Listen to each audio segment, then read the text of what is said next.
It's a very dangerous situation with the International Atomic Energy Authority saying that it's an accident waiting to happen.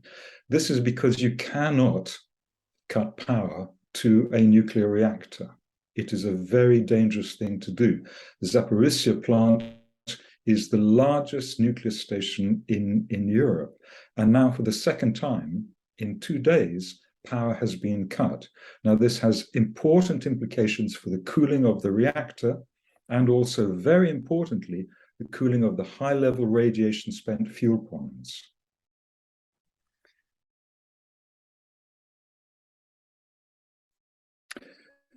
Once full power is cut to Zaporizhzhia, then reliance is on backup diesel generators, which are, not efficient.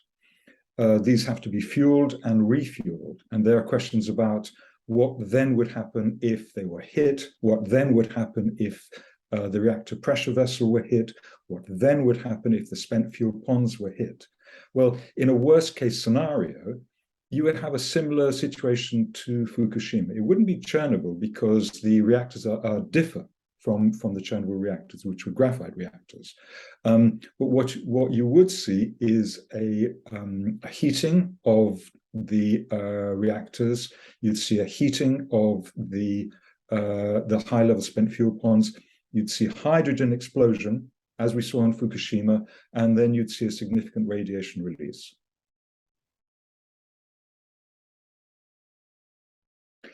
This is a worst-case scenario. The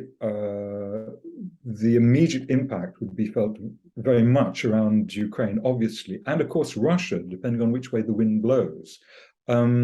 It's largely the main deposit is likely to be in Ukraine and/or Russia, but there could be significant radiation pollution in Central Europe, which is why countries around Ukraine are now thinking very seriously about issuing stable potassium iodide tablets, which inhibit the uptake of an aspect of that pollution.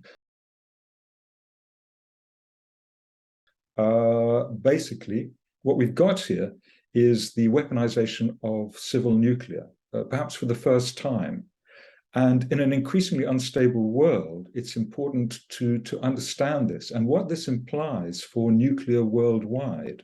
Now, in terms of the larger strategic thinking around the war, it has to be remembered that Russia and Russia-controlled Kazakhstan provide 42% of all uranium to reactors worldwide and 20% of all uranium to the reactors in the EU.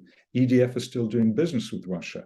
So all of this has very significant implications for nuclear and the nuclear industry. The IAEA must publish and advise on any on retrofitting present reactors and advise in terms of any form of new reactors for the event of a military attack on a civil nuclear plant. The problem being, of course, is that it's almost impossible to defend.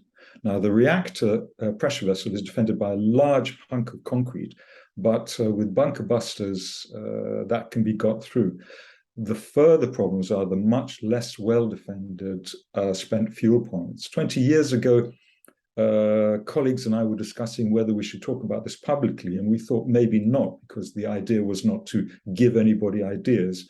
But now the cat is, securely out of the bag, and we need to consider the potential risk of further nuclear in an increasingly unstable world. And if there's one sort of takeaway from this, is the relative lack of discussion about this.